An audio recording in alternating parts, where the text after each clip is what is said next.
The following presentation is controversial and may be offensive to some audiences. Viewer discretion is advised.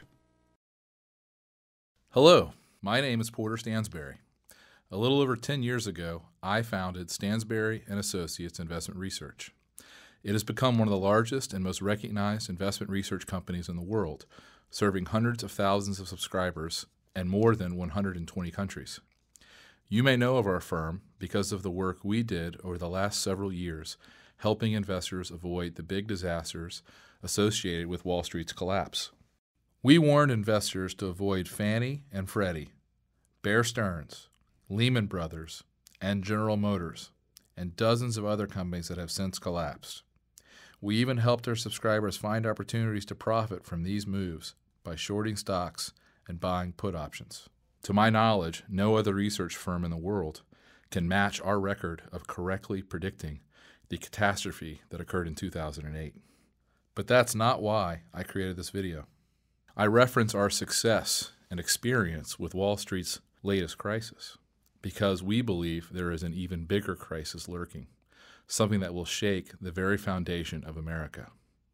And that is why I've spent a significant amount of time and money in the past few months preparing this video. In short, I want to talk about a specific event that will take place in America's very near future, which could actually bring our country and our way of life to a grinding halt. This looming crisis is related to the financial crisis of 2008, but it is infinitely more dangerous, as I'll explain in this video. As this problem comes to a head, I expect there to be riots in the streets, arrests on an unprecedented scale, and martial law enforced by the U.S. military. Believe me, I don't make this prediction lightly, and I have no interest in trying to scare you. I'm simply following my research to its logical conclusion. I did the same when I tracked Fannie and Freddie's accounting, the same with General Motors, with Bear Stearns and the rest. And when I began giving this warning in 2006, no one took me very seriously, not at first. Back then, most mainstream commentators just ignored me. And when I presented my case and exposed the facts at economic conferences, they got angry. They couldn't refute my research, but they weren't ready to accept the enormity of its conclusions either. That's why, before I go any further, I have to warn you. What I'm going to say is controversial. It will offend many people, Democrats, Republicans, and Tea Parties alike. In fact, I've already received dozens of pieces of hate mail. And the ideas and the solutions I'm going to present might seem somewhat radical to you at first, perhaps even un-American. My guess is, as you watch this video, you'll say, there's no way that could really happen. Not here. But just remember, no one believed me 3 years ago when I said the world's largest mortgage bankers, Fannie Mae and Freddie Mac, would soon go bankrupt. And no one believed me when I said GM would soon be bankrupt as well, or that the same thing would happen to General Growth Properties, the biggest owner of mall property in America. But again, that's exactly what happened. And that brings us to today. The same financial problems I've been tracking from bank to bank, from company to company, for the last 5 years have now found their way into the U.S. Treasury. I'll explain how this came to be and what it means is critically important to you and every American. The next phase in this crisis will threaten our very way of life. The savings of millions will be wiped out. This disaster will change your business and your work. It will dramatically affect your savings accounts, investments, and retirement. It will change everything about your normal way of life, where you vacation, where you send your kids or grandkids to school, how and where you shop, the way you protect your family and your home.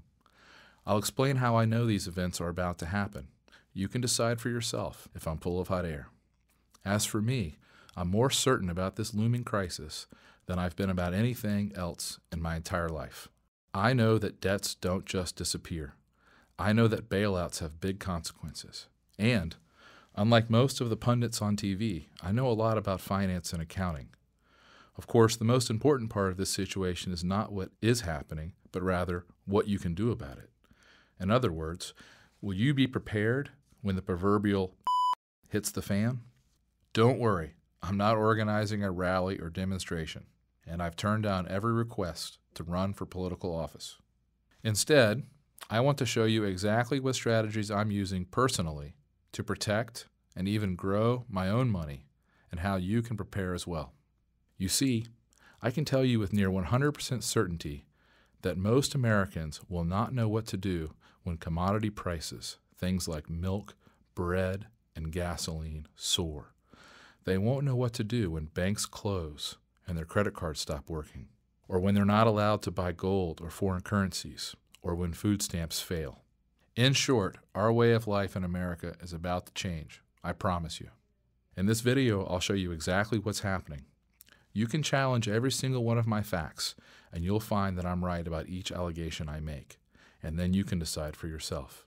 Will you act now to protect yourself and your family from the catastrophe that's brewing right now in Washington, D.C.? I hope so. That's why I made this video. I'm going to walk you through exactly what I'm doing personally and what you can do as well. I can't promise you'll emerge from this crisis completely unharmed, but I can just about guarantee you'll be a lot better off than people who don't follow these simple steps. But I'm getting ahead of myself. Let me back up and show you in the simplest terms possible what is going on, why I'm so concerned, and what I believe will happen in the next 12 months. In short, I believe that we as Americans are about to see a major collapse in our national monetary system and our normal way of life. Basically, for many years now, our government has been borrowing so much money, very often using short-term loans, that very soon we will no longer be able to afford even the interest on these loans. Again, I say these things as an expert in accounting and financial research. You may not think things are that bad in the U.S. economy, but consider this simple fact from the National Inflation Association. Even if all U.S. citizens were taxed at 100% of their income, it would still not be enough to balance the federal budget. We'd still have to borrow money just to maintain the status quo. That's absolutely incredible, isn't it? Yet I've never seen this fact reported anywhere else. Normally, I study these kinds of numbers when I'm looking at a business to invest in or to recommend to my readers. But lately, I've spent most of my time looking into our national balance sheet because as the banking system collapsed in 2008, all of the bad debts were absorbed by the world's governments. For example, when Fannie Mae and Freddie Mac collapsed in the summer of 2008, the U.S. government responded by simply guaranteeing all of their outstanding debt. Since then, these companies have recorded hundreds of billions of losses, all of which were passed along to the government. Yes, you can still get mortgages today, and yes, Freddie and Fannie are still in business. But the costs associated with these programs are piling up at the U.S. Treasury, and they are enormously expensive. These losses and trillions in other private obligations are now the responsibility of the U.S. government. The problem is, even before this crisis, our government was deeply in debt. With each additional commitment, we sink further and further into debt, closing in upon the moment that we can simply no longer afford even the interest payments on our obligations. According to even my most conservative calculations, using numbers provided by the Congressional Budget Office, a debt default by the U.S. government would be inevitable were it not for one simple anomaly, the one thing that has saved the United States so far. I'm talking about our country's unique ability to simply print more money. You see, the U.S. government has one very important weapon to use in this crisis. The U.S. is the only debtor in the world who can legally print U.S. dollars. And the U.S. dollar is known as the world's reserve currency. The dollar forms the basis of the world's financial system. It is what banks around the world hold in reserve against their loans. That's a secret that most politicians don't understand. As things stand now, the U.S. government can't go broke in any ordinary sense of the word because it can simply print dollars to pay for its bad debts. That's what it's been doing since March of 2009. That might sound pretty good at first. Since we can always just print more money, what's there to worry about? Well, let me show you. You see, as things stand today, America is the only country in the world that doesn't have to pay for its imports in a foreign currency. Let's say you're a German and you want to buy oil from Saudi Arabia. You can't just pay for your oil in German marks or the new euro currency. because oil is priced in U.S. dollars. So you have to buy dollars first, then you buy your oil. And that means the value of the German currency is of great importance to the German government. To maintain the value of its currency, Germans must produce at least as much as they consume from around the world. Otherwise, the value of its currency will begin to fall, causing prices to rise and its standard of living to decline. But in America, we can consume as much as we want without worrying about acquiring the money to pay for it, because our dollars are accepted everywhere around the world. In short, for decades now, we haven't had to produce anything or export anything to get all the dollars we needed to buy all the oil and other goods our country required. All we had to do was borrow the money. And boy, did we. Take a look at this chart. Even as late as the 1970s, America was the world's largest creditor. But by the mid-1980s, we'd become a debtor to the world. And since the late 1990s, we've been the world's largest debtor. Today, our government owes more money to more people than anyone else in the world. And that was before the financial crisis. In short, with all of these bad debts piling up, we've had to begin repaying our debts by printing trillions of new dollars. The impact of this is only just now beginning to be felt. Once our creditors figure out what's happening, they're going to be very angry. I believe they will either completely stop accepting dollars in repayment or greatly discount the value of these new dollars. I'm sure you think that sounds crazy, but as I'll show you, it's already happening. And that will make our consumption-led way of life impossible to afford. Just think about the price of oil.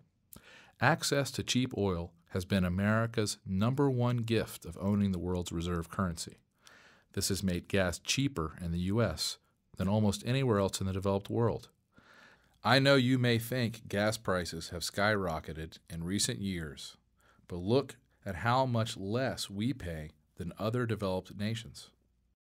In the U.S., we pay around $2.72 per gallon of gasoline, but in Norway, it's $7.41. Berliners pay $6.82. The Brits fork over $6.60 a gallon. It's $6.40 in Rome, $6.04 in Paris. Tokyo, gas costs $5.40 a gallon, and our neighbors to the north are paying $3.81 in Toronto. If oil is no longer priced in dollars, the price of oil for Americans will skyrocket immediately. It will change our lives overnight. Airline travel will get much more expensive. The cost to ship goods by truck to grocery stores around the country will get much more expensive. Farming itself will get a lot more costly. So will commuting to work, taking a taxi.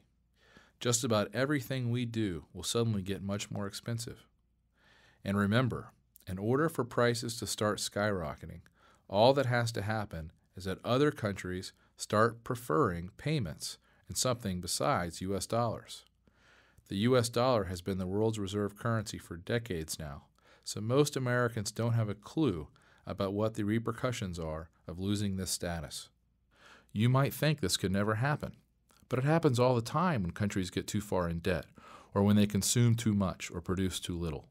In fact, the same thing happened to Great Britain in the 1970s. Most people don't know this, but British sterling was the reserve currency for most of the world for nearly 200 years, for most of the 18th and 19th centuries. It continued to play this role until after World War II, when America was forced to prop up Britain's economy with foreign aid. Remember the famous Marshall Plan, when we gave billions to help European countries rebuild? Unfortunately, though, Britain pursued a socialist national agenda. The government took over all of the major industries. Like Barack Obama, Britain's leaders wanted to, quote, spread the wealth around. Pretty soon, the country was flat broke. The final straw for Britain came in 1967, when things got so bad the Labour Party, which is the socialists, decided to devalue the British currency by 14% overnight. They believed this would make it easier for people to afford their debts. In reality, all it did was make anyone holding British sterling 14% poorer overnight. It made everything in Britain much, much more expensive in the coming years. For the country as a whole, it ushered in one of the worst decades in modern British history.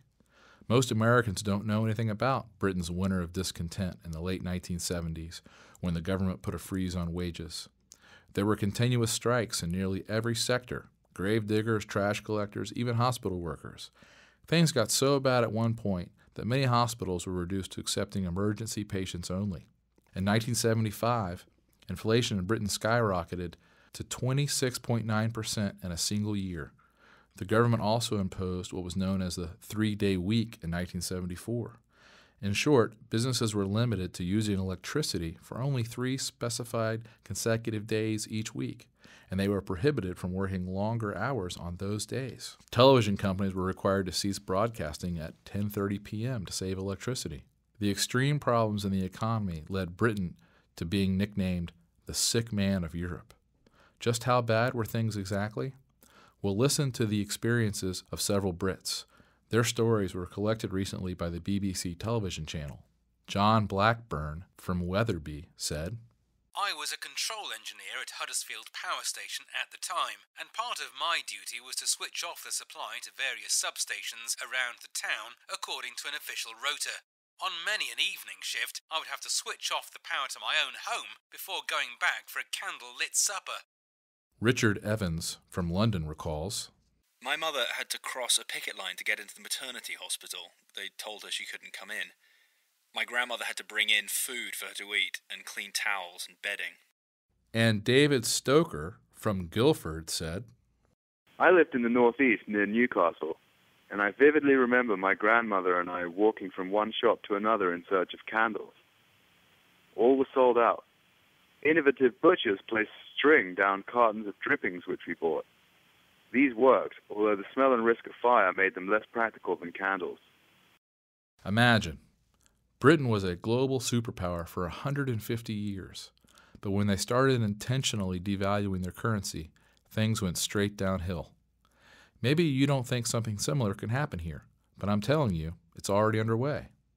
In fact, the exchange value of the U.S. dollar has fallen about 8% so far this year, and its rate of decline is accelerating. What happened to the British currency is now happening to the U.S. dollar. Not only will the price of gas, oil, and other commodities skyrocket in America, almost everything we consume will immediately get more expensive. All the clothing, furniture, and household goods we import from China, all the food we get from Central and South America, all the electronics, television, computers, and cars we get from Asia and Europe. In fact, it's happening right now before our eyes. The price of gold is up 85% since the start of the financial crisis. Oil prices have doubled. Soybeans are way up. Copper prices are up more than 170% since 2009. Cotton prices are up 80% in just the past few months, since July of this year. As Wesley Card, the head of a clothing company that includes brands like Dockers and Anne Klein, was recently quoted by the Epoch Times. It's really a no-choice situation, he said. Prices have to come up. This chart shows how much a few key commodities have skyrocketed in price just since the beginning of 2009. Of course, skyrocketing commodity prices are just the beginning. There are other disastrous consequences to the U.S. dollar losing status as the world's reserve currency. For example, there would be much less demand for U.S. dollars around the globe, so interest rates will skyrocket. Instead of getting a mortgage at today's incredibly low rates of 4.5%, it might cost you 8%, or even 10%, or 15%. Imagine what that would do to housing prices. Stock prices would likely plummet by at least 40% in a matter of weeks as a result of this event in the currency markets. It will cost every American business a lot more money for supplies and materials. No one will be able to get a loan, and no bank will want to make loans. In short, when the U.S. dollar loses its spot as the world's reserve currency, it will cause a brutal downturn in the economy, which I expect will be about 10 times worse than the mortgage crisis of 2008. You see, what will also happen as a result of this currency crisis and the end of the U.S. dollar as the world's reserve currency will be massive inflation, the likes of which we've never seen before. When everyone is trying to get rid of their dollars, the government is printing more and more to pay debts, and no one wants to own them, the crisis will reach epic proportions. Just look, for example, at what happened to one European country that faced this type of crisis in the 1990s. This is what happens during a major hyperinflation in the real world. By the early 1990s, the national government of one European nation had spent nearly all of its savings. What did they do next? Simple. They began to steal the savings of private citizens by limiting people's access to their money in government-controlled banks. To finance the daily operations of maintaining their basic infrastructure, the government started printing money big time. Even so, the country's basic infrastructure began to fall apart. There were potholes in the street, broken water pipes, elevators that never got repaired. Entire construction projects simply shut down. At this point, the unemployment rate was more than 30%. Not too bad, right? But it got worse, much worse. You see, once you start down the dangerous road of printing money, things can get extremely bad very quickly. As San Jose State University economics professor Dr. Thayer Watkins explains, the government tried to counter the inflation by imposing price controls. But when inflation continued, the government price controls made the price producers were getting so ridiculously low that they simply stopped producing. Bakers stopped making bread. Slaughterhouses refused to sell meat to the stores, and other stores closed down. So what did the government do next to try to curb inflation? Well, one bright idea they had was to force stores to fill out government documents every time they increased prices. They thought this would slow down price increases because the paperwork would take so much time. But like many government plans, this one had terrible unintended consequences. Since stores had a dedicated employee to do nothing but register the paperwork, and since the process took so long, stores began to raise prices on basic goods at even higher rates so that they didn't have to come back and file more paperwork. Incredible, isn't it?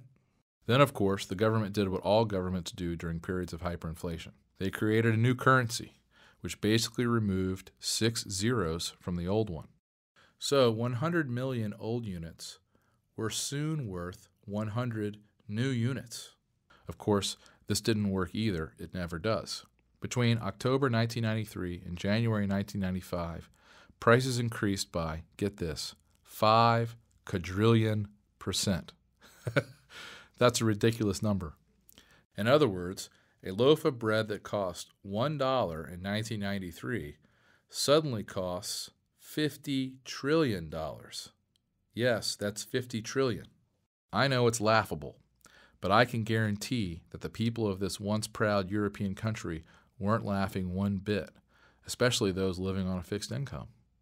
Of course, at this point, the country completely fell apart. As Dr. Thayer Watkins wrote, quote, "The social structure began to collapse. Thieves robbed hospitals and clinics of scarce pharmaceuticals and then sold them in front of the same places they robbed. The railway workers went out on strike and closed down the country's rail system. At this point, businesses and citizens across the country basically refused to take the local currency. Instead, everyone started dealing in German marks. Keep in mind the daily rate of inflation was nearly 100%. Can you imagine the panic in a society when the price of just about everything doubles every single day? It was absolute pandemonium, and the economy came to a grinding halt. It was like living in a war zone. Truckers stopped delivering goods. Stores, restaurants, gas stations all shut down. In fact, the only way to get gas was to buy it on the side of the road from someone selling it out of a plastic can. Steve Hanke, an economics professor at Johns Hopkins, wrote, "People couldn't afford to buy food in the free market. They kept from starving by either waiting in long lines at state stores for irregularly supplied rations of low-quality staples, or by relying on relatives who lived in the countryside. For long periods, all of the gas stations were closed, with the exception of one station that catered to foreigners and embassy personnel. People also spent an inordinate amount of time at the foreign exchange black markets, where they traded huge piles of near-worthless money for a single German mark or US dollar note. The number of operating buses dropped by 60%, and buses were so crowded that drivers couldn't even collect fares. Government-ordered blackouts left people without heat and electricity for long periods of time. In another ridiculous government move, They actually made it illegal not to accept a personal check. Imagine you could write a check, and in the several days that it typically takes for a check to clear, inflation would wipe out almost all of the cost of covering your check. Of course, as is typical, the government took none of the blame. As Dr. Thayer Watkins reported, the government's official position was that the hyperinflation occurred because of the unjustly implemented sanctions against the people and state. Again, I know what you're thinking. Just because it happened in Europe doesn't mean it can happen here.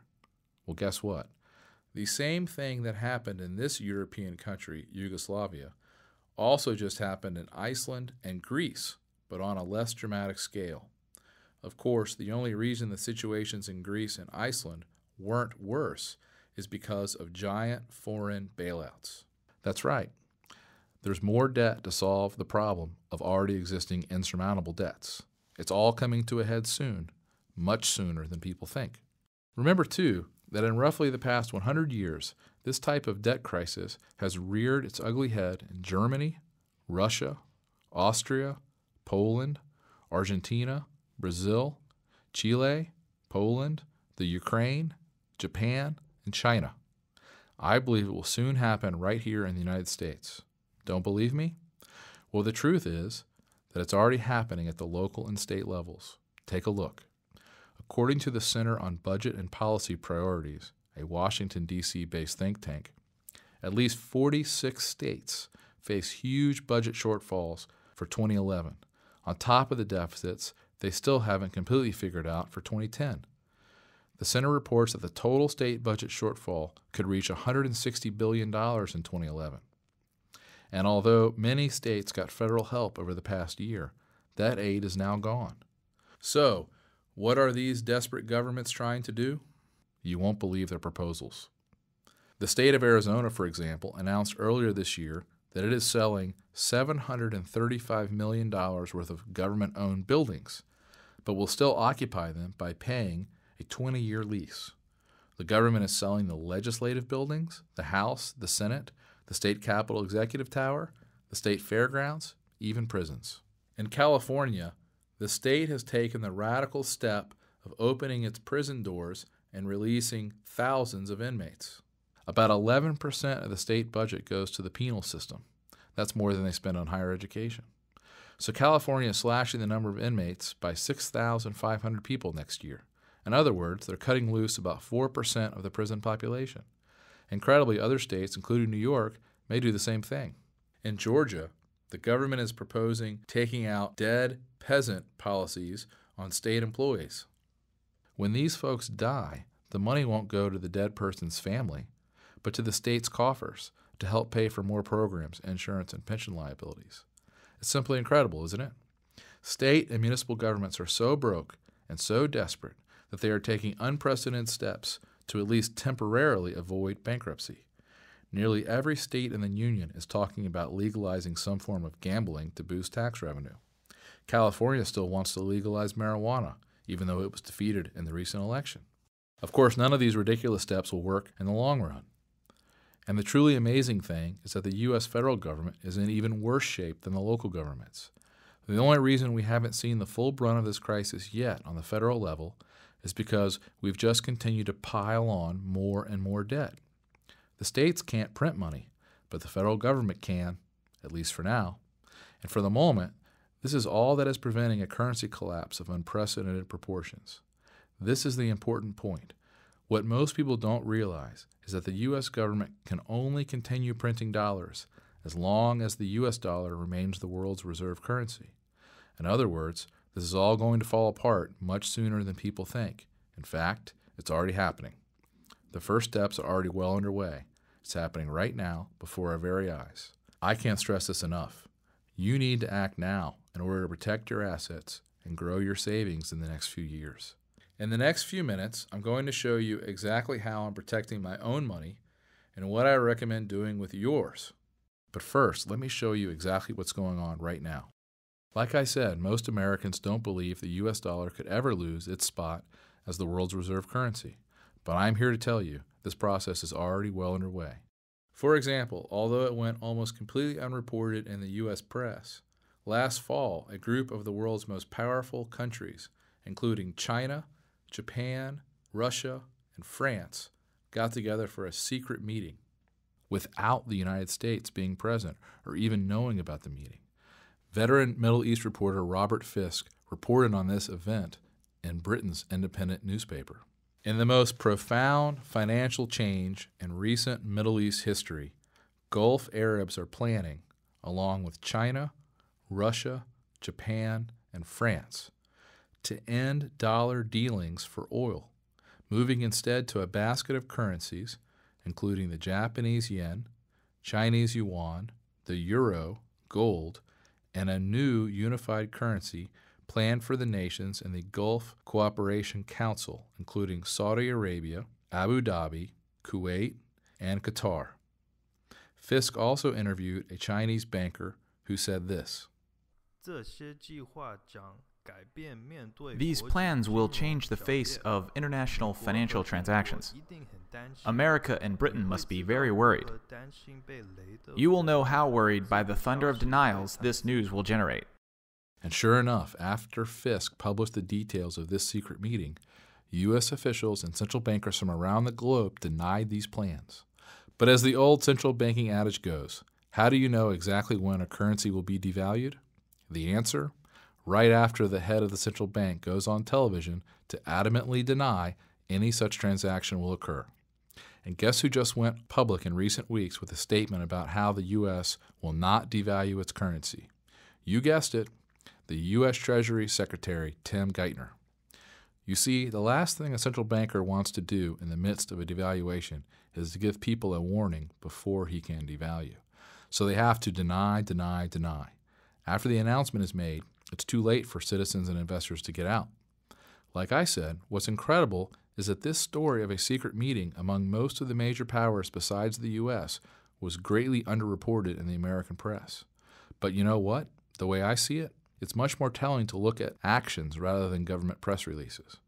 For example, here is what is happening right now in the real world. When you read these facts, I think you'll agree with me that the U.S. dollar's days are numbered as far as remaining the world's reserve currency. China is getting out of the dollar. Zhuang Sui, a former vice chairman of the Standing Committee, said that China is going to stop putting so much money into U.S. dollars and will instead look to the Japanese yen and the euro. China holds more U.S. dollars than anyone else on the planet, but China is getting out of the U.S. dollar as fast as they can without crashing their own economy. Look at this chart. It shows that China's holdings of U.S. dollars peaked in 2009, but China is unloading as many dollars as they can as quickly as possible. This is just one sign of the end of the U.S. dollar standard. There are many more, like this one. As I'm sure you are aware, for years the U.S. dollar has been accepted almost universally around the globe. Heck, many times when I've traveled, I never even bothered to convert to the local currency because I knew everyone would take my dollars. Well, that's simply not the case anymore. HSBC, one of the largest banks in Mexico, no longer allows you to deposit U.S. dollars into their banks. They've done this on the heels of money laundering allegations, but we suspect they also simply don't want to be stuck with tons of U.S. dollars as the currency continues to decline. This move would have been unimaginable 10 years ago, that a big bank in Mexico would no longer accept U.S. dollars for deposit. But today, it's the harsh reality. And Mexico is not the only place this is occurring. Reuters reports that the same thing has happened in 2008 in one of Europe's most popular tourist spots. Currency exchange outlets in Amsterdam have been reportedly turning away customers who want to exchange their U.S. dollars for euros. As one traveling American tourist, Mary Kelly from Indianapolis, Indiana, told the Reuters news agency while standing in front of the Anne Frank House. Our dollar is worth maybe zero over here. It's hard to find a place to exchange. We have to go downtown to the central station or post office. In India, the country's tourism minister said in 2008 the U.S. dollars will no longer be accepted at the country's heritage tourist sites like the Taj Mahal. And the U.S. dollar is no longer good anywhere in Cuba. The New York Times reports that now many shops in China no longer accept dollar-based credit cards issued by foreign banks, and foreigners cannot convert American dollars into renminbi beyond a given quota. Iran, of course, has already moved all of its reserves out of U.S. dollars, and Kuwait depegged its currency from the dollar a few years ago. Bloomberg News recently reported that China and Russia plan to start trading in each other's currencies to diminish the dollar's role in global trade. Banu Bawaja of UBS Bank said, given the risk to the dollar and U.S. assets from their fiscal position, they want to reduce their dependency on the dollar as an invoicing currency. It's even happening here in the USA. Most Americans don't know that some states in the Midwest are already using alternative currencies.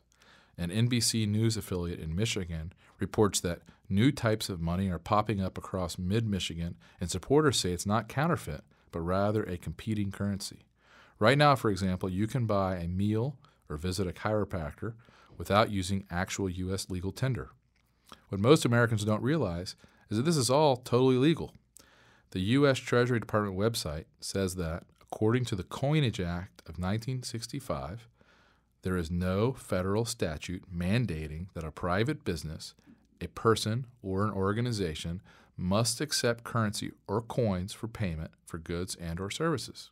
I saw one report that says there are now 150 of these alternative local U.S. currencies being accepted around the country. USA Today reports that the largest of these local currencies is a currency called Berkshires, which are being used in the Berkshire region of western Massachusetts. According to the paper, since its start in 2006, the system, the largest of its kind in the country, has circulated $2.3 million worth of Berkshires. And even in places that do not yet have local currencies, store owners may now actually prefer foreign currencies rather than U.S. dollars. In Washington, D.C., just 25 miles from my office, some stores have begun accepting euros. Of course, the euro isn't much more stable than the dollar right now. But my point is that most people don't understand that there is no federal requirement in the United States for a private store to accept dollars for non-debt transactions. You see, no matter what the government decides, stores and businesses will accept whatever they believe is a strong currency. As Texas Representative Ron Paul wrote recently, if you walk into a 7-Eleven to buy a soda, the clerk doesn't have to accept your dollars. He could demand euros, silver, or copper. But because legal tender laws backing the dollar have caused the dollar to drive other currencies out of circulation, right now it's easier for stores to accept dollars. Well, all that is quickly changing. Many places in Texas now accept Mexican pesos for payment. Euros accepted signs, like this one, are popping up in, of all places, Manhattan. And not only Manhattan, but in New York's favorite summer playground, the Hamptons. There, an art gallery assistant was quoted by "the real deal." I wouldn't want to discourage a sale in any way because of a currency issue. It's not just small stores that are accepting other methods of payment besides U.S. dollars. The Chicago Mercantile Exchange, the world's largest futures and commodities exchange board, now accepts gold to settle futures contracts. Until recently, the exchange typically only accepted U.S. Treasuries and bonds as payment. These guys obviously see the writing on the wall. This would have been unthinkable 10 years ago, but today it's a reality, and this trend is going to keep moving incredibly fast. That's why the smartest investors are taking action. Bill Gross, who probably knows as much about currencies and debt as anyone in the world, runs the world's biggest bond fund. He was quoted by Bloomberg. "We've told all of our clients that if you only had one idea, one investment, it would be to buy an investment in a non-dollar currency. That should be on top of the list." Jim Rogers, one of the world's most successful multimillionaire investors, writes, "The dollar is not just in decline, it's a mess. If something isn't done soon, I believe the dollar could lose its status as the world's reserve currency and medium of exchange, something that would lead to a huge decline in the standard of living for U.S. citizens, like nothing we've seen in nearly a century." I know, you probably still don't believe it can happen here in the United States, but think about it. Are we as Americans really immune to the laws of economics and finance? I don't think so. And every circumstance I know of in which a government has tried to inflate its debts away has ended in disaster. It will happen here too. As Jim Rogers says, history teaches us that such imprudent monetary and fiscal behavior has always led to economic disaster. This is why World Bank President Robert Zoellick and a speech at the School for Advanced International Studies at Johns Hopkins University recently said, "The United States would be mistaken to take for granted the dollar's place as the world's predominant reserve currency. Looking forward, there will increasingly be other options to the dollar." And this is why the International Monetary Fund recently published a paper calling for a new global world currency. A paper entitled Reserve Accumulation and International Monetary Stability, written by the Strategy, Policy, and Review Department of the IMF, recommends that the world adopt a global currency called the Bancor, with a global central bank to administer the currency. The report is dated April 13th, 2010. And no, unfortunately, this is not just a bad rumor. This is a deadly serious proposal and an official document from one of the most powerful institutions in the world. Do you see where this is all heading? As Brazilian economist and strategist Ricardo Amaral wrote recently, the U.S. dollar served its purpose since the end of World War II and became the major foreign exchange reserve currency. But the days of the U.S. dollar playing that special role has reached the end of the line, since today that system is very sick and is dying a slow death. Mr. Amaral added that we will soon see the major collapse of the U.S. dollar, creating the biggest international monetary crisis the world has ever seen. This is why gold and silver prices are soaring. It's not a matter of if the U.S. dollar will lose its status as the world's reserve currency. It's simply a matter of when. Investors know there are serious problems with the U.S. dollar, so they are fleeing to precious metals, which have historically been very reliable when a country has major currency problems. It's not hard to see why people are no longer accepting U.S. dollars, why many foreign countries are pushing for a new world reserve currency. The good news is, no matter what happens, I found several ways for you to protect your savings, and you could potentially even make 3 to 5 times your money over the next few years. I'll show you exactly what to do in a moment. But first, let me explain why the collapse of the dollar as the world's reserve currency could happen much sooner than most people expect. I know many of my friends, colleagues, and family members are still in serious denial. In the world of psychology, they call this the normalcy bias. You see, the normalcy bias actually refers to our natural reactions when facing a crisis. The normalcy bias causes smart people to underestimate the possibility of a disaster and its effects. In short, people believe that since something has never happened before, it never will. We are all guilty of it. It's just human nature. The normalcy bias also makes people unable to deal with a disaster once it has occurred. Basically, people have a really hard time preparing for and dealing with something they have never experienced. The normalcy bias often results in unnecessary deaths in disaster situations. For example, think about the Jewish populations of World War II. As Barton Biggs reports in his book, Wealth, War, and Wisdom, by the end of 1935, 100,000 Jews had left Germany, but 450,000 still remained. Wealthy Jewish families kept thinking and hoping that the worst was over. Many of the German Jews, brilliant, cultured, and cosmopolitan as they were too complacent. They had been in Germany so long and were so well established, they simply couldn't believe there was going to be a crisis that would endanger them. They were too comfortable. They believed that Nazis' anti-Semitism was an episodic event and that Hitler's bark was worse than his bite. They reacted sluggishly to the rise of Hitler for completely understandable but tragically erroneous reasons. Events moved much faster than they could imagine. This is one of the most tragic examples of the devastating effects of the normalcy bias the world has ever seen.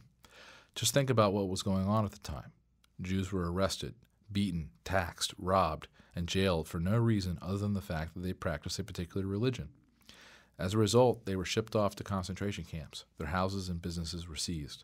Yet most Jews still didn't leave Nazi Germany because they simply couldn't believe that things would get as bad as they did. That's the normalcy bias, with devastating results. We saw the same thing happen during Hurricane Katrina. Even as it became clear that the levee system was not going to work, tens of thousands of people stayed in their homes directly in the line of the oncoming waves of water. People had never seen things get this bad before, so they simply didn't believe it could happen. In Haiti, In Pakistan and other third world countries, sure. But they never thought something like that could happen in our country. And as a result, nearly 2,000 residents died. Again, it's the normalcy bias. We simply refuse to see evidence that's right in front of our face because it is unlike anything we have experienced before. The normalcy bias kicks in, and we continue to go about our lives as if nothing is unusual or out of the ordinary. Well, we're seeing the same thing happen in the United States right now. We have been the world's most powerful country for nearly 100 years. The U.S. dollar has reigned supreme as the world's reserve currency for more than 50 years. Most of us in America simply cannot fathom these things changing. But I promise you this, things are changing, and faster than most people realize. For a moment, just look at a tiny fraction of the evidence around us. Did you know that there are now nearly 42 million Americans on food stamps? That's nearly 13% of the entire population. Those numbers are up 17.5% from last year, and the number of Americans on food stamps has gone up every month for 19 months. Can a country really be in good shape when 13% of the population can't even afford to buy food? Or how about this? Although it's gone almost completely unreported in the mainstream press, a dozen or so cities across the nation, like Fresno, Sacramento, and Nashville, have hundreds of people living in modern-day Depression-era shantytowns. The Fresno shantytown has received the most publicity after a visit by Oprah Winfrey. There, about 2,000 residents are homeless. They even have a security desk at the shelter because the encampment has gotten so large. City officials say they have 3 major encampments near downtown and smaller settlements along 2 local highways. Also, according to a recent article on MSN Money, about 43% of American families spend more than they earn each year. Look at this chart. It's unbelievable. The average household carries $8,000 in credit card debt, and personal bankruptcies have doubled in the past decade. How in the world can we possibly spend our way out of the current crisis? We certainly can't do it with savings. The only answer is to print more money, which will hasten the fall of the U.S. dollar as the world's reserve currency. There's simply no one better at bending statistics than the U.S. government. Take the unemployment rate, for example. Back in the 1930s, anyone without a job but not retired was considered unemployed. Today, however, the government calculates unemployment mainly by counting the number of people receiving unemployment benefits. So, when people's benefits expire, they are no longer counted, and the unemployment rate actually falls. Ridiculous, I know. The reality is, the true unemployment rate is much higher than what the government is reporting. If you don't believe me, look at 2 recent job postings I read about last week. In Long Island City, an estimated 2,000 people waited in line at the local employment office, some for as long as 4 days, to apply for 100 elevator mechanic apprenticeship positions. And in Massillon, Ohio, 700 people recently applied for a single janitorial job, paying $16 an hour plus benefits. The point is, our country is not growing jobs because the government makes it harder and harder for businesses. With current regulations in place, our country will never experience the type of growth necessary to dig our government out of the hole they've put themselves in. I'm sure you think I'm exaggerating, but just look at what the CEO of one of America's most important companies said a few weeks ago. Intel CEO Paul Otellini said in a recent speech, "I can tell you definitively it costs $1 billion more per factory for me to build, equip, and operate a semiconductor manufacturing facility in the United States." He said that 90% of the additional costs are not from higher labor rates, but from higher taxes and regulatory charges, which other nations simply don't impose. Cypress Semiconductor CEO T.J. Rogers agreed that the problem is not higher U.S. wages, but anti-business laws. He was quoted in an interview with CNET News. The killer factor in California for a manufacturer to create, say, 1,000 blue-collar jobs is a hostile government that doesn't want you there and demonstrates it in thousands of ways. Few Americans today realize that we have the second highest corporate tax rate in the world. And since Japan's new prime minister announced that he plans to reduce the country's corporate tax rate by 15%, the U.S. will soon have the highest corporate tax rate in the world. Why would anyone want to start a business here when they can do it for less money and keep more of the money they make by locating elsewhere? It's just another good reason to avoid the U.S. dollar. So is this. Did you know in 1979 there were 61 American companies that earned a top-level AAA credit rating from Moody's? Today there are only 4. Automatic Data Processing, Exxon, Johnson & Johnson, and Microsoft. Does this sound like an economic recovery to you when only 4 companies in the entire country are stable enough to earn a AAA credit rating? It certainly doesn't to me, but it's nothing compared to what's going on in the housing sector. You want to know how crazy things are in the U.S. right now? Consider the bizarre state of the Las Vegas housing market, where the New York Times reports that building is booming again in a city where nearly 10,000 new houses are empty, thousands are in foreclosure, thousands of regular people have simply stopped paying their mortgages, and average prices are down more than 60% since 2006. What could possibly be driving this building mania? Well, it turns out that buyers don't want homes that were built during the boom because they sit in neighborhoods that look like ghost towns, and because many of these never-occupied houses are filled with cockroaches and other critters. So local builders are doing the worst possible thing they could be doing in Las Vegas right now. They're building more homes. Similar scenarios are taking shape in Phoenix and other U.S. cities. Of course, this might look good for economic numbers, but all it does is make the situation much, much worse in the long run. Want to see another crazy trick some businesses are using to artificially boost their earnings? This is just incredible to me. If you've been reading my work at all over the past few years, you know that I am extremely bearish on the for-profit education sector, such as the University of Phoenix. What could possibly be wrong with institutions that offer inexpensive education to tens of thousands of students across the country? Well, to me, it's just another symptom of how distorted and crazy our economy and our country have become. Here's what I mean. One of the crazy practices some institutions employ is to actually seek the enrollment of homeless people into their programs. You probably think I'm making this up, but Businessweek recently ran a report on this practice. Why would they do this? Well, because these folks qualify for federal grants and loans that are used to pay college tuition fees. According to the reports I read, the University of Phoenix, for instance, relies on federal funds for more than 85% of its revenues. At another for-profit school, Drake College of Business, almost 5% of the student body at its Newark, New Jersey campus is homeless, Businessweek reported. Of course, the majority of these students will never be able to repay their loans, but the colleges don't care. That's the government's problem, not theirs. Once again, it's the taxpayers like you and me who will be left holding the bag.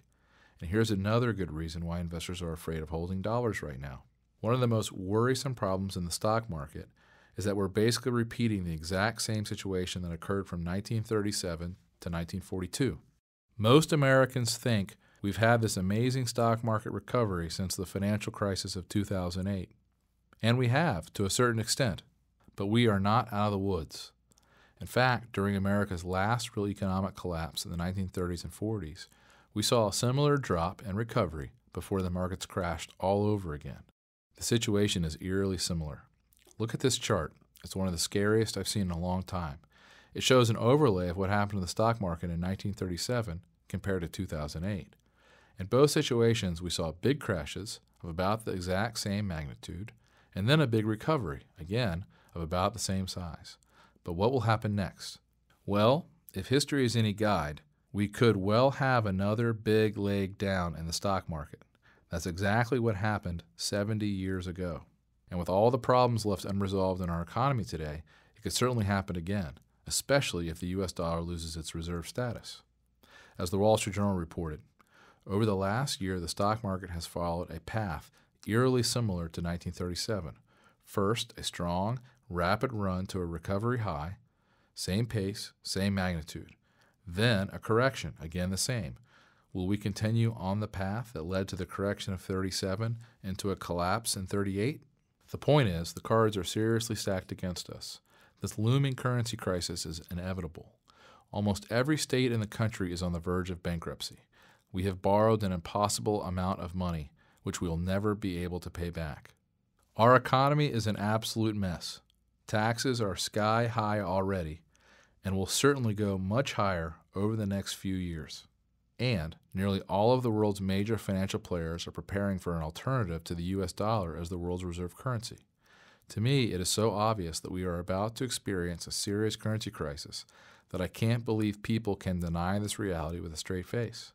Again, if you don't believe a currency crisis is coming, just take another look at the price of gold and silver compared to the US dollar over the past decade. It's obvious that smart investors want to hold gold and silver, not US dollars. Anyone with any sense or basic understanding of economics can tell the US dollar is doomed, and it's going to have major repercussions, which the average American has not yet even considered. So, what can you do?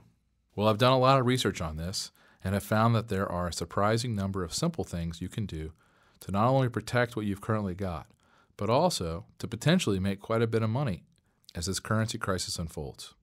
So what should you do to protect and possibly even grow your wealth in the next few years? Well, there's a series of pretty simple financial moves I believe you should begin making immediately. And here's something I want you to keep in mind. I'm really only going to talk about your finances here. As far as protecting your family, well, it depends on your circumstances. If you live in an urban area, I recommend making sure you've got somewhere you can go in case there are riots or food and water shortages. I think there's a very good chance we'll see that in the next 2 years. Wherever you're going to wait out the chaos, I recommend you have basic food, water, and medical supplies to last you for at least 6 months. Remember, you won't be able to count on the government during this crisis. Think about it. If the government couldn't even save the city of New Orleans during Hurricane Katrina, how in the world will it save an entire country when all hell breaks loose?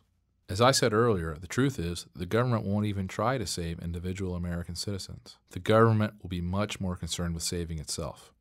As far as taking care of your money, to make sure you don't lose money and even use the situation to come out quite a bit ahead, well, that's where I can help you. All of the moves I recommend are simple and fairly straightforward to implement, at least right now. If you wait to do these things, however, they will almost certainly get very expensive, difficult, and even impossible to do. If you do these things now, not only will you be better prepared to weather the coming storm, I believe you could also make quite a bit of money over the next few years. And if I'm wrong, well, that's the best part. I think you'll still make very good gains. Even if all we get out of this crisis is a mild inflation, you can still be set up to do very, very well. Here are the specific steps you should take. Step number 1, get some of your money beyond the reach of the U.S. government. It's perfectly legal and a lot easier than you think. I know you probably don't believe me when I tell you that the U.S. government is going to implement policies to save itself, which are unimaginable right now. But remember, desperate governments will do very desperate things. That's why they outlawed the ownership of gold 80 years ago. That's why they are already talking about nationalizing automatic 401k and retirement plans, and why it might soon be against the law to open a foreign bank account or to move your money overseas without paying outrageous taxes. The good news is, I met recently with a man who is considered one of the top asset protection attorneys in America. I learned that there are 4 simple investments you can make right now which you do not have to report to the U.S. government. Don't get me wrong. When and if you ever sell these things years down the road, you are still required to pay taxes on your gains. But the great thing is, while you are holding these investments, so long as you play by the rules, neither you nor anyone else is required to report them to the government. This benefit should be obvious. The less the government knows about where you have your money, the better. They simply will have a very hard time taking what they don't know you have. I am personally putting a fairly significant portion of my portfolio into one of these assets. Now, I'm not going to tell you exactly what I'm doing here in this video, but I will explain everything in full detail in my new report called The 4 Investment Assets You Do Not Have to Report to the U.S. Government, and I will gladly send you a copy free of charge. In addition to explaining how I'm protecting my own money, I'll show you 3 other places you can put your money which you legally do not have to report to the U.S. government. Of course, normally, it would cost you thousands of dollars to meet with this asset protection attorney and to take advantage of his best strategies. But I'll reveal everything you need to know to get started in this report. Plus, I'd like to send you the information on the second step you should take to protect yourself. That is, step number 2, how to acquire the world's safest assets, which are likely to perform best during this period. What I'm talking about here is buying as much gold and silver as you can reasonably afford. I know gold has had a huge run, jumping more than 300% in the past decade. But believe me, when the US dollar loses its status as the world's reserve currency, this early run is going to be a mere afterthought. I will be surprised if gold does not reach $5,000 or $6,000 an ounce in the next few years. The smartest money managers in the world, people like George Soros, David Einhorn, and John Paulson, have all recently taken huge positions in gold. And I think you are crazy not to do the same. How should you do it? There are many options, and my research firm has recently published a great book called The Gold Investor's Bible, which details in full all of the best ways to own and hold gold bullion. In this volume, we reveal dozens of secrets about the gold industry, specifically the best ways to buy, sell, and store your gold. It explains why some gold coins are better than others, how to buy gold with zero dealer markup, how to easily and safely store some of your gold overseas, very cheaply, where to hide it, and much more. Not regularly available for sale, this book is valued at $24. I'd like to give you instant access to a copy, totally free of charge. And what about silver? Well, I believe silver will serve a unique role during this currency crisis. Let me explain. For most of recorded history, the price of gold has been around 16 times the price of silver. This ratio, the so-called silver ratio, has fluctuated from time to time based on silver discoveries and attempts by governments to regulate the silver to gold ratio. But in a free market where demand for silver as money exists, I'd expect the natural supply and demand balance to lead to a silver price around 1/16 the price of gold. Based on the historical ratio, with the price of gold around $1,400, the price of silver should be around $87. Of course, it's not. Today, silver is trading around $27. Today, then, gold is selling for more than 50 times the price of silver. What explains the difference between hundreds of years of history and today? Why is silver still so cheap relative to gold? When silver is demonetized, as it is now, meaning it's not being used for money, but just for industrial purposes, supplies soar as people sell silver for gold and other currencies.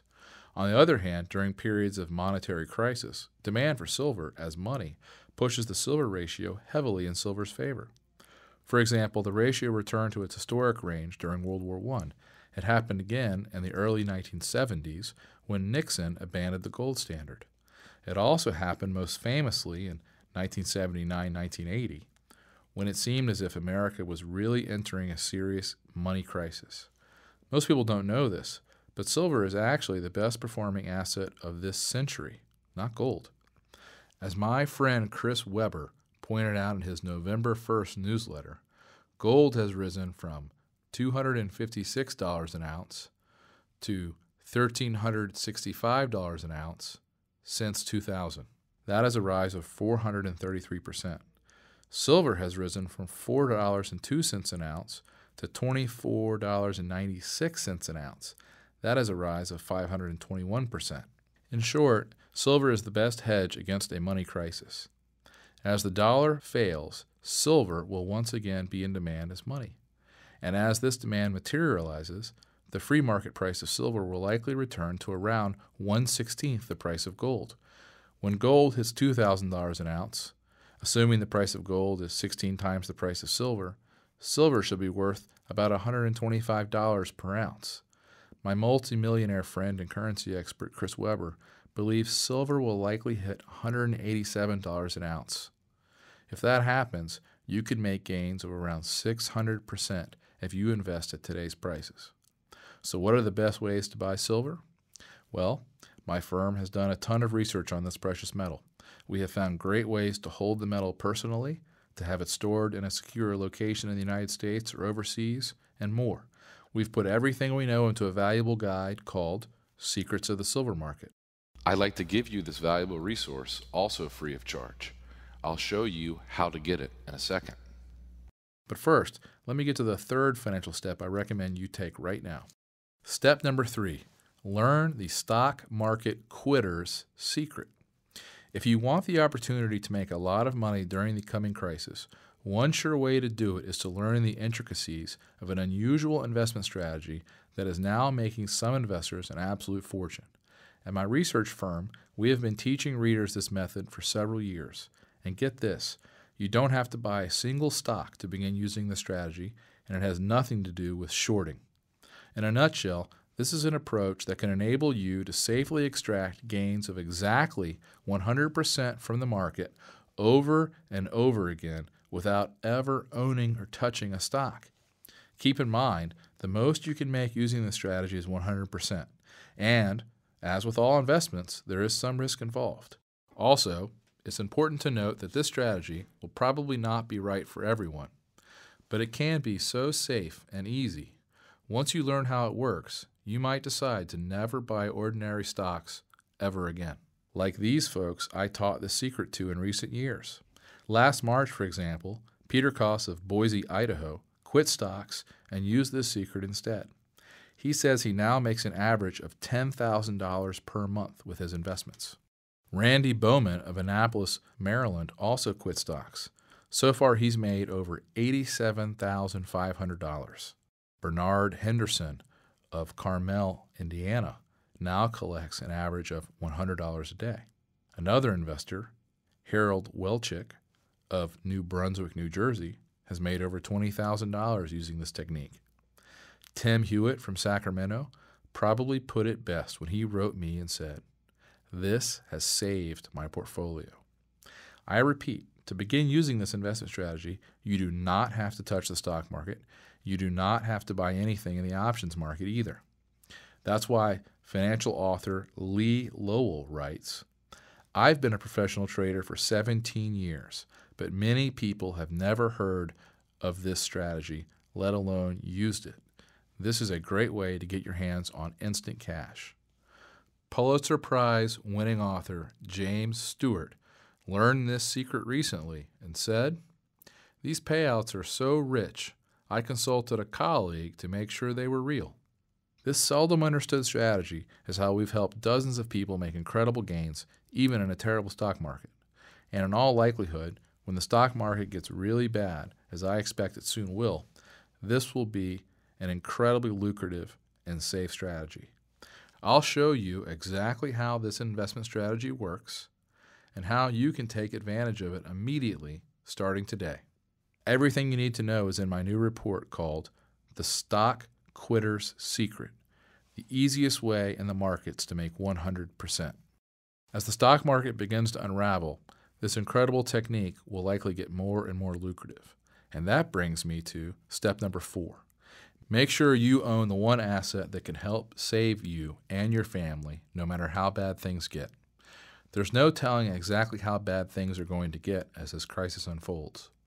I firmly believe there could be riots, marches in the street, bank runs, massive arrests, and periods of uncontrollable mayhem, at least for several months as things begin to unravel. But the good news is that there is one asset you can own, now widely available in America, which should help protect you and your family from this chaos, and could also likely make you a fortune in the years to come. I'm not talking about guns or bonds or gold or other precious metals or anything like that. And of course, this has absolutely nothing to do with the stock market. What I'm talking about is a very powerful asset that wealthy families have used for centuries to protect themselves and to preserve and build their fortunes.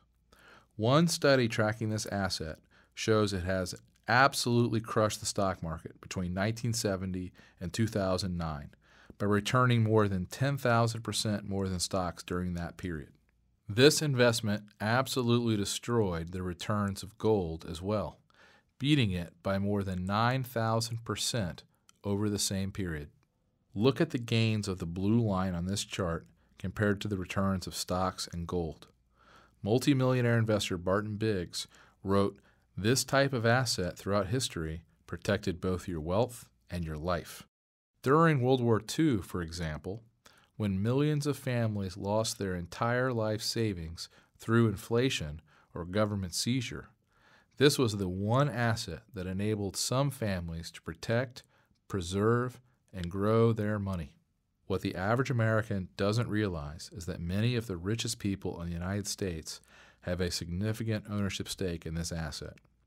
The Walton family of Walmart fame, Bill Gates, Ted Turner, the Hilton family, Charles Schwab, Microsoft billionaire Paul Allen, the Hunt family of Texas oil fame, the Hearst family, the Ford family, and more. As I mentioned, you can easily make this investment today here in America. Probably less than 1% of the population owns it today, but it is readily available and fairly inexpensive. I've written up all the details on everything you need to know. My full report is called The World's Most Valuable Asset in a Time of Crisis. There are several ways to make this investment.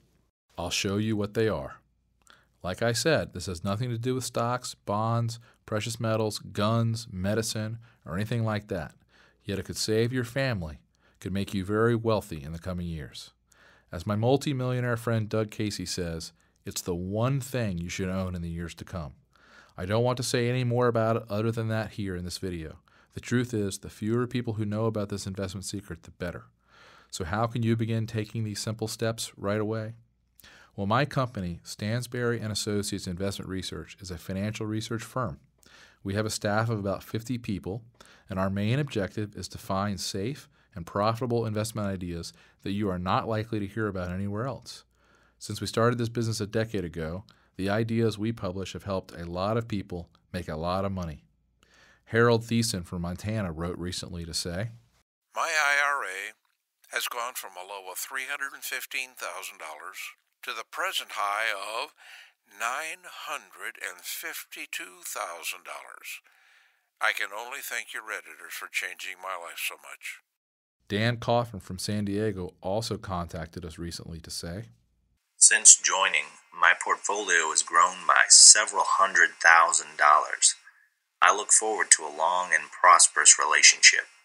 We even got an interesting note recently from a reader named Ulysses Reuter, who says he's been making a small killing, enough to buy this nice-sized boat and a house in Mexico. He writes, "We took delivery of her 3 weeks ago and are cruising the Bahamas. In October, we will take her through the Panama Canal over to the Pacific side, since I just bought a home in Mexico." Then there was a nice note from Mitchell Donovan from Ithaca, New York. He said, "I was working long hours with overtime to make a living when I joined you. The excellent results have allowed me to retire early." Believe me, nothing makes me feel better than receiving notes like these. But I have to tell you, right now, I am really worried that a lot of our subscribers and many, many hardworking Americans are going to get caught totally by surprise when this inevitable crisis hits. That's why I created this video. That's why I'd like to send you the full details on exactly how I believe this is all going to unfold, and exactly how to protect yourself and even prosper during this crisis. Remember, the government is not going to save you.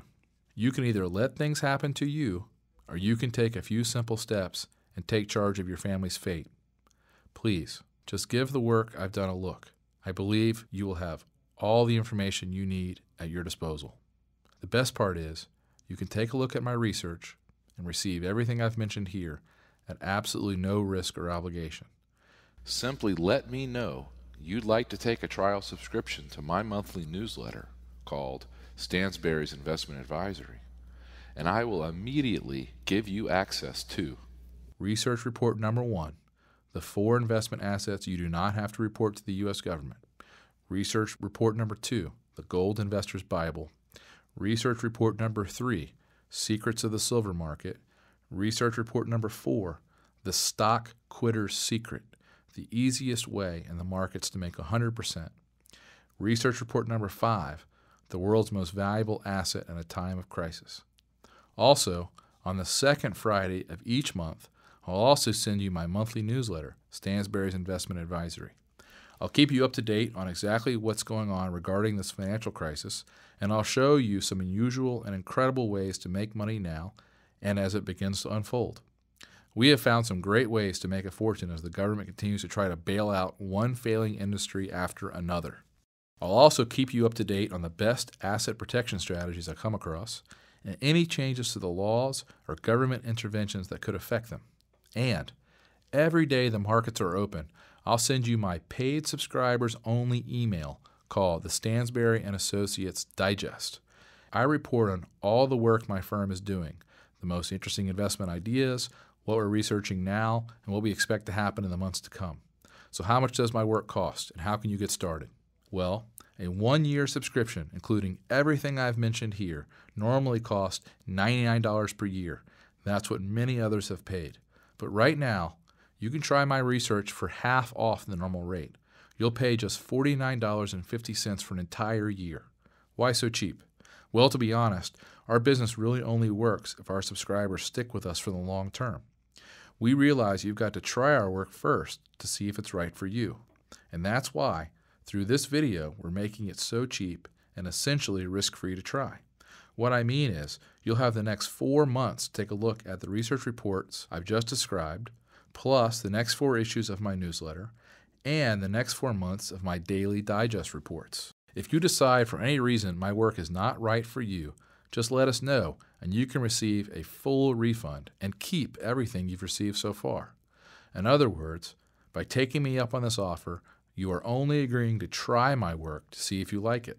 I hope you'll consider this offer seriously. I know in my heart it will be one of the best financial moves you will ever make.